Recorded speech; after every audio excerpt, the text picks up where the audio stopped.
Hello guys, welcome to my YouTube channel. आज का हमारा टॉपिक है quantum theory of scattering. Scattering theory के बारे में हम डिस्कस करेंगे क्वांटम मैकेनिकली। तो स्कैटरिंग थ्योरी आपने हाई एनर्जी में भी स्टडी किया होगा। हम क्यों स्टडी करते हैं? क्योंकि जो हमारे पास माइक्रोफिजिकल वर्ल्ड होता है, जिसको हम क्वांटम वर्ल्ड भी बोलते हैं, उसमें जो है बहुत छोटी छोटी टाइनी टाइनी चीज़ें होती हैं। ठीक है, जो पार्टिकल्स होते हैं बहुत छोटे छोटे होते हैं, उनकी स्टडी करना बहुत मुश्किल हो जाता है। तो इसके लिए जो है हम स्कैटरिंग एक्सपेरिमेंट करते हैं। स्कैटरिंग एक्सपेरिमेंट जो है बहुत ही इम्पॉर्टेंट रोल प्ले करते हैं इसमें, क्वांटम फिजिक्स में। तो इससे जो है हम स्टडी कर पाते हैं किसकी, एटॉमिक न्यूक्लियस की, न्यूक्लियॉन्स की, और जो हमारे पास क्वार्क्स पार्टिकल्स होते हैं उनकी, और फर्दर बहुत सारे पार्टिकल्स होते हैं। ठीक है, जो उनकी स्टडी कर पाते हैं किसके हेल्प से, स्कैटरिंग थ्योरी के हेल्प से। स्कैटरिंग थ्योरी में हम पढ़ेंगे क्रॉस सेक्शन के बारे में, डिफरेंशियल क्रॉस सेक्शन के बारे में। तो आगे देखते हैं। ठीक है, जैसे हमारे पास जो है बीम ऑफ इंसिडेंट पार्टिकल्स है, जब वो टारगेट के साथ जो है हमारे पास कोलाइड करेगी तो वो जो है स्कैटर्ड हो जाएगी। ये मैंने बताया है, स्कैटर्ड हो जाएगी। लेकिन जो है ये जो हमारे पास बीम ऑफ इंसिडेंट पार्टिकल है ये और टारगेट है, ये तो हम क्लासिकली भी पढ़ते हैं। लेकिन इसमें डिफरेंस क्या होगा क्वांटम मैकेनिक्स से? तो डिफरेंस ये होगा कि ये जो पहली बात तो यही कि पार्टिकल्स और बीम जो होंगे ये क्वांटम पार्टिकल्स होंगे। क्वांटम पार्टिकल्स क्या होता है? जिनका ड्यूल नेचर होता है। तो दूसरा पॉइंट भी यहीं पे बन गया कि इनका जो ये पार्टिकल्स और बीम होता है उनका ड्यूल नेचर होता है, मतलब पार्टिकल और वेव दोनों नेचर शो करते हैं। ठीक है, और पार्टिकल ऑफ बीम आर, और ये बहुत ही ज़्यादा छोटे होते हैं। ठीक है, और और इनके एग्जाम्पल हो सकते हैं हमारे पास electron, proton, photon, alpha particle, neutron और ऑल सब एटॉमिक पार्टिकल्स। ठीक है, अब टारगेट के बारे में देखेंगे। Target has very small size, और टारगेट हैज़ एटॉमिक साइज, मतलब बहुत ही छोटा साइज होता है टारगेट का भी। हमारे पास एटॉमिक साइज कितना होता है? Atomic size is less than और इक्वल टू 10⁻⁻10 मीटर, मतलब इससे भी छोटा होता है हमारे पास टारगेट का साइज़। अब इसका एग्जांपल हम देख सकते हैं, एटम, न्यूक्लियस, एक्सेट्रा।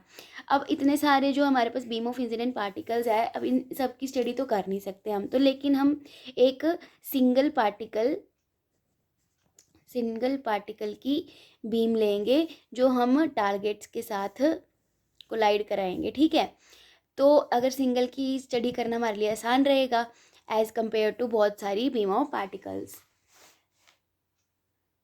और किस तरीके से हम आसान बना सकते हैं अपनी स्कैटरिंग थ्योरी को? अगर हम ये मान के चलें जो हमारे पास स्कैटरिंग हो रही है वो इलास्टिक स्कैटरिंग हो रही है। इलास्टिक स्कैटरिंग क्या होती है? जिसमें हमारे पास काइनेटिक एनर्जी बिफोर स्कैटरिंग और काइनेटिक एनर्जी आफ्टर स्कैटरिंग जो होती है इक्वल हो, मतलब के इनिशियल इज इक्वल्स टू के फाइनल हो। हमारे पास के इनिशियल इज इक्वल्स टू के फाइनल हो तो हमारे पास जो इलास्टिक स्कैटरिंग होती है। तो इससे भी हमारी जो स्कैटरिंग थ्योरी जो है आसान हो जाती है, क्योंकि इन इलास्टिक का केस जो है थोड़ा टफ हो जाता है, तो हम इलास्टिक स्कैटरिंग जो है एज्यूम करके चलते हैं। और हमारे पास ये भी एज्यूम कर सकते हैं, हमारे पास जो अब जो ये हमारे पास सिंगल पार्टिकल बीम है इसको हम प्रोजेक्टाइल बोलते हैं, और ये हमारे पास टारगेट है। ठीक है, क्योंकि ये हमारे पास मूव कर रहा है तो इसको प्रोजेक्टाइल बोल रहे हैं हम। तो ये प्रोजेक्टाइल और टारगेट जो होते हैं दोनों स्पिनलेस पार्टिकल्स होते हैं, हम ये अज्यूम करके चलेंगे। और हम ये भी अज्यूम करेंगे कि ये दोनों जो हैं नॉन रिलेटिविस्टिक पार्टिकल्स हैं। नॉन रिलेटिविस्टिक पार्टिकल्स ऐसे पार्टिकल्स होते हैं जिनकी स्पीड जो होती है स्पीड ऑफ लाइट से कम होती है। ठीक है, मतलब speed very very less than speed of light. तो अभी तक जो हमने पढ़ा तो उसकी थ्योरी में हम क्या क्या लिख के आएंगे, तो मैं आपको एक बार बता देती हूँ। क्वांटम थ्योरी ऑफ स्कैटरिंग या टाइम इंडिपेंडेंट स्कैटरिंग भी बोलते हैं और नॉन रिलेटिविस्टिक भी बोलते हैं। नॉन रिलेटिविस्टिक तो आपको क्लियर हो ही गया होगा, क्योंकि यहाँ पे जो है जो दोनों प्रोजेक्टाइल और टारगेट होते हैं दोनों को नॉन रिलेटिविस्टिक पार्टिकल्स बोलते हैं, जिनकी स्पीड लेस देन होती है स्पीड ऑफ लाइट से। ये मैंने बीम ऑफ पार्टिकल ड्रॉ किया और ये टारगेट बताया है। ठीक है, फिर यहाँ पे जो है कुछ डिफरेंसेस लिखे हुए हैं, अगर आपको नोट्स चाहिए होंगे तो आप मुझे कमेंट करके बता दें। ऐसे तो मैं यहाँ पे भी शो कर रही हूँ। तो हमने अपने प्रोजेक्टाइल का जो मास कंसीडर किया है, स्मॉल एम मास कंसीडर किया है, और टारगेट का कैपिटल एम कंसीडर किया है मास। तो let us consider scattering experiment in which a particle projectile of mass m is scattered by a target another particle of mass m। For simplicity we assume that, अब हम simplicity के लिए जो assumption लेके चलें, दूसरी assumption क्या होगी, मैंने आपको बता दी, स्पिनलेस पार्टिकल्स होंगे और दोनों जो है नॉन रिलेटिविस्टिक पार्टिकल्स होंगे। तो केस 1 लेंगे, जब हमारे पास प्रोजेक्टाइल और टारगेट जो होंगे दोनों मोशन में होंगे, तो हमारे पास स्पीड जो प्रोजेक्टाइल की होगी वो बहुत ही कम होगी स्पीड ऑफ लाइट से, और टारगेट की बहुत कम होगी। ठीक है, जब हमारे पास दोनों मोशन में हैं। और moving mass of projectile is equal to its rest mass. तो हमारे पास m की जो हमें पता है वैल्यू होती है m0 √1 माइनस v²/c²। m0 हमारे पास रेस्ट मास है और m जो है हमारे पास मूविंग मास है। तो ये हमारे पास जीरो अप्रोच कर रहा है, तो m is equals to m0 आ जाएगा। तो moving mass of target is equal to the its rest mass. तो इस केस में जो है हमारे पास जो है मूविंग मास जो आता है टारगेट का आता है वो रेस्ट मास के इक्वल आता है। अगर हमारे पास if target is in the rest, अगर हमारे पास टारगेट जो है वो रेस्ट पे होगा, तो हमारे पास स्पीड ऑफ प्रोजेक्टाइल जो होगी वो बहुत ही कम होगी स्पीड ऑफ लाइट से। ठीक है, मूविंग मास ऑफ प्रोजेक्टाइल जो किसके बराबर आएगा, रेस्ट मास के बराबर आएगा। तो इस वाले केसेस में तो कुछ भी नहीं था ज़्यादा कुछ, कि एक बार मैं फिर से आपको बता देती हूँ कि जैसे हमारे पास अगर प्रोजेक्टाइल और टारगेट जो है दोनों ही मोशन में है, ठीक है, तो वो तो मतलब कोलाइड तो करेंगे ही। तो स्पीड ऑफ प्रोजेक्टाइल जो है हमारे पास वेरी वेरी लेस देन होगी स्पीड ऑफ लाइट के, और टारगेट में भी। लेकिन यहाँ पे जो क्या, यहाँ पे दूसरे केस में जो है टारगेट जो है वो रेस्ट पे है और प्रोजेक्टाइल मूव कर रहा है, तो प्रोजेक्टाइल की जो स्पीड होगी वो बहुत ही कम होगी स्पीड ऑफ लाइट से। तो मूविंग मास प्रोजेक्टाइल का इक्वल होगा रेस्ट मास के, यहाँ पे मैंने प्रूव करके बता दिया है। अब अगला पॉइंट हम देखेंगे कि target potential is a very short range potential. ये बहुत ही ज़्यादा शॉर्ट रेंज होता है, मतलब इसकी रेंज बहुत कम होती है, ज़्यादा दूर तक नहीं होती। Due to which interaction time between projectile and target during scattering is very very less. तो इंटरेक्शन टाइम हमारे पास बहुत कम है, तो हम इसका बिहेवियर और मोशन जो है प्रोजेक्टाइल का कैसे स्टडी करेंगे, टाइम इंडिपेंडेंट स्क्रोडिंजर इक्वेशन से टाइम इंडिपेंडेंट यूज़ करेंगे। ठीक है, ये सबसे सिंपल वाली होती है, क्योंकि यहाँ पे जो इंटरेक्शन टाइम बहुत कम है, टाइम मतलब डिपेंड नहीं कर रही है, तो हम ले रहे हैं time independent Schrödinger equation. If we consider that both projectile and target can be moved in this scattering experiment, then time independent Schrodinger equation for this scattering problem can be written into center of mass frame। इसमें जो हम दो frame लेंगे, centre of mass frame लेंगे और एक lab frame लेंगे। ठीक है, आपकी मर्जी है, आप कोई भी स्क्रोडिंजर इक्वेशन से ये वाली डेरिवेशन सॉल्व कर सकते हैं। तो जो हमारे पास ये कौन सा फ्रेम था, हाँ, सेंटर ऑफ मास फ्रेम में, सेंटर ऑफ मास फ्रेम में जब प्रोजेक्टाइल और टारगेट जो होगा वो मूव करेगा, ठीक है, स्कैटरिंग एक्सपेरिमेंट में, तो हमारे पास जो इक्वेशन आएगी वो आएगी -h²/2u प्लस ये हमारे पास पोटेंशियल आ गया, पोटेंशियल एनर्जी जाई is equals to E psi, equation number 1 दे देंगे। वेयर यहाँ पे यू क्या है, reduce mass of the system. और रिड्यूस मास हम कैसे निकालते हैं, पहले वाले का मास इंटू दूसरे वाले का मास m, और दोनों को ऐड कर देंगे। ठीक है, मास ऑफ प्रोजेक्टाइल और मास ऑफ टारगेट। अब हमारे पास E क्या है, यहाँ पे total energy of the system, और हमारे पास V क्या है, potential energy of the system which is created due to interaction between projectile and target. जो हमारे पास इंट्रैक्शन हुआ प्रोजेक्टाइल और टारगेट के बीच में, उसके उसके जो दौरान जो हमारे पास पोटेंशियल एनर्जी आई सिस्टम की जो क्रिएट हुई उसको हम बोल रहे हैं। ठीक है, V। अब ये था हमारे पास सेंटर ऑफ मास का फ्रेम का केस। अगर हम कंसीडर करें कि जो हमारे पास स्कैटरिंग प्रॉब्लम में जो है हम लैब फ्रेम कंसीडर करें, लैब फ्रेम में क्या होता है, जो हमारे पास टारगेट होता है वो फिक्स्ड होता है और जो हमारे पास प्रोजेक्टाइल होता है वो मूव कर रहा होता है। तो हम इक्वेशन कैसे लिखेंगे, Schrodinger equation h-2m del square plus v psi is equals to E psi, equation number 2 दे देंगे। यहाँ पे m क्या है, मास ऑफ प्रोजेक्टाइल है, और यहाँ पे मास ऑफ प्रोजेक्टाइल क्यों लिया, क्योंकि हमारे पास जो है टारगेट जो है वो फिक्स्ड है, और ई हमारे पास टोटल एनर्जी ऑफ प्रोजेक्टाइल, और वी क्या है, पोटेंशियल एनर्जी ऑफ टारगेट। यहाँ पीछे भी पोटेंशियल एनर्जी जो थी वो सिस्टम की थी, जिसमें जो इंट्रैक्शन हो रहा था प्रोजेक्टाइल और टारगेट का। ठीक है, यहाँ पे जो टोटल एनर्जी ऑफ प्रोजेक्टाइल है सिर्फ ई। अब आपसे एग्जामिनर पूछ ले कि अगर आपने सेंटर ऑफ मास फ्रेम को चेंज करना हो लैब फ्रेम में, तो कैसे कर सकते हैं? अगर हम अज्यूम कर लें जो हमारे पास स्मॉल एम है वो बहुत ही ज़्यादा कम है किससे, कैपिटल एम से। स्मॉल एम हमने क्या लिया था, जो हमारे पास प्रोजेक्टाइल था उसका मास लिया था, और कैपिटल एम टारगेट का। मतलब जो हमारे पास टारगेट है बहुत हैवी है, तो मतलब किसी हैवी चीज़ से अगर आप टकरा जाओ तो मतलब उतना ही मास रहेगा ना उसका। मतलब छोटे वाले की तो कोई वैल्यू नहीं होती, तो बड़े वाले की वैल्यू होती है। तो m प्लस जो m आएगा यहाँ पे रिड्यूस मास में, वो कैपिटल M से रिप्लेस हो गए, हमारे पास रिड्यूस मास की वैल्यू आ जाएगी स्मॉल m। ठीक है, इससे जो इस in this way you can change centre mass frame into lab frame. Okay, अब अगर हमें सॉल्व करनी स्क्रोडिंजर इक्वेशन स्कैटरिंग प्रॉब्लम के लिए, जो हमने ऊपर ली हुई है स्क्रोडिंजर इक्वेशन, इक्वेशन नंबर 2 और ये इक्वेशन नंबर 1, आपकी मर्जी कोई भी यूज़ कर सकते हो। तो if you assume that potential energy V depend only on the relative distance r between projectile and target such that, अब ये relative distance क्या है, जो हमारे पास प्रोजेक्टाइल और टारगेट है उसके बीच में जो रिलेटिव डिस्टेंस है उसी को हम बोल रहे हैं स्मॉल आर। ठीक है, अब वी को जो है हम वी आर से रिप्लेस कर देंगे, और ऐसा कब होगा, जब हमारे पास आर जो है इन्फिनिटी पे होगा और वी आर इक्वल टू 0 होगा। इसका मतलब मैं आपको आगे समझाती हूँ। We can assume this condition because most potential energy function in quantum mechanics satisfy, सारी जो क्वांटम मैकेनिक्स में पोटेंशियल एनर्जी की इक्वेशन फंक्शन होती है, इस फंक्शन होता है वो, उसको हम ऐसे ही डोनेट करते हैं। Also we have already assume that target has a, जो हमने एज्यूम भी किया हुआ है कि जो शॉर्ट रेंज पोटेंशियल है, तो शॉर्ट रेंज पोटेंशियल है तो हमारे पास वी आर जो 0 आ जाएगा। Now if we talk about practical situation of scattering experiment such as, तो आगे थ्योरी में कह रहे हैं जैसे हमारे पास जो सोर्स होता है जो वो एमिट करता है इंसिडेंट पार्टिकल्स को, जिनको हम प्रोजेक्टाइल बोलते हैं, और जो हमारे पास ये हमारे पास टारगेट है और ये हमारे पास डिटेक्टर है। ये दोनों चीज़ें सोर्स और डिटेक्टर बहुत ज़्यादा दूर हैं, ठीक है, टारगेट से।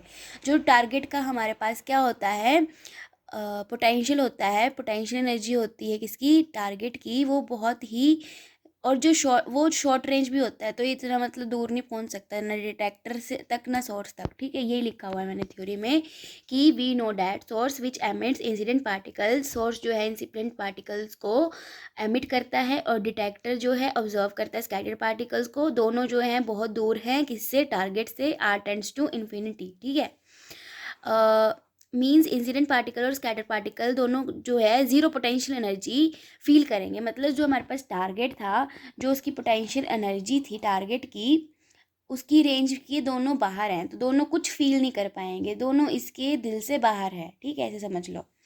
ये डायग्राम आप मतलब थोड़ा थोड़ा से रफली याद रख लो तो थ्योरी अपने आप ही बन जाती है। अगर आप इसको डायग्राम से सारी डेरिवेशन और थ्योरी को समझने की कोशिश करेंगे तो आपको आसानी खुद के लिए रहेगी।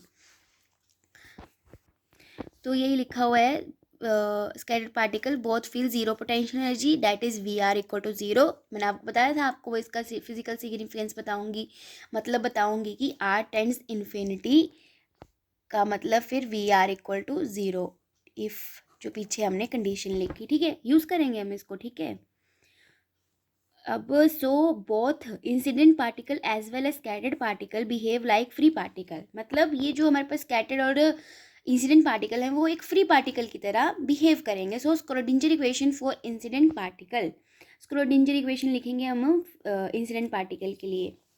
ये हमने जो है ये आप देख सकते हैं लैब फ्रेम वाली इक्वेशन ली है, क्योंकि यहाँ पे जो रिड्यूस मास का कुछ झोल आ जा रहा था, तो हम जो है सिंपल वाला लेंगे जिसमें हम सिंपल वाला मास यूज़ कर रहे हैं, तो हम लैब फ्रेम वाला स्क्रोडिंजर इक्वेशन लेंगे। आपकी मर्जी, आप वो वाला भी ले सकते हो, रिजल्ट सेम ही आएगा। Minus h cut square upon 2m del square phi psi is equals to E, psi is equation number 3 दे देंगे। ठीक है, अब जो हमारे पास एज्यूम करेंगे जो हमारे पास इंसिडेंट पार्टिकल है वो जेड एक्सिस की तरफ मूव कर रहा है। ये मैंने ड्रॉ किया हुआ है ना, इंसिडेंट पार्टिकल, ये टारगेट है, वो जो है हमारे पास जेड एक्सिस की तरफ मूव कर रहा है।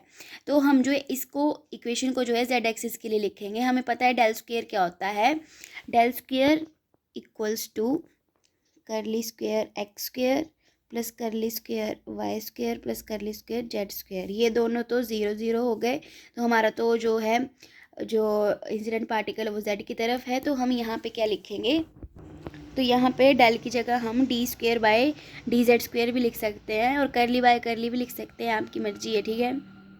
अब उसके बाद हम डी स्क्वेयर वाली टर्म इस साइड ले आएंगे और बाकी टर्म्स इधर ले आएंगे। फिर उसके बाद जो हमारे पास 2me/h² है उसकी वैल्यू हम उसको लेट कर लेंगे k स्क्वेयर, और सिंपल करने के लिए d square (dy/dz² is equal to -k square psi के बराबर आ जाएगा। अब हमारे को इसको इस तरफ ले जाएंगे तो हमारे पास ये डिफरेंशियल इक्वेशन आ जाएगी। इसको इक्वेशन नंबर 5 दे दो।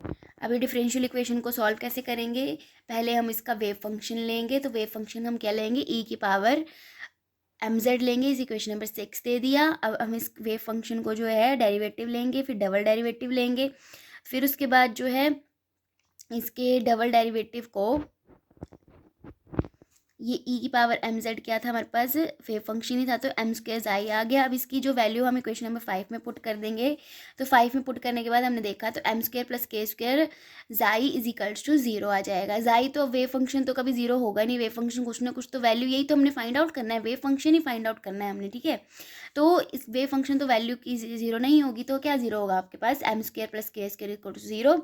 m square is equals to -k square, m की वैल्यू क्या जाएगी प्लस माइनस आयोटा k, ठीक है। अब इक्वेशन नंबर जो 6 थी हमारे पास, क्या थी इक्वेशन नंबर 6, जो हमने वेव फंक्शन लेट किया था उसका जो हम जो है सोल्यूशन, जनरल सोल्यूशन कैसे निकालेंगे, ये आपके सारे बेसिक्स हैं डिफरेंशियल इक्वेशन के जो आप 12th में पढ़ चुके हैं ऑलरेडी। तो हमारे पास वेव फंक्शन का जो सोल्यूशन आएगा वो आएगा a e⁻i⁻k z plus b e⁻−k z।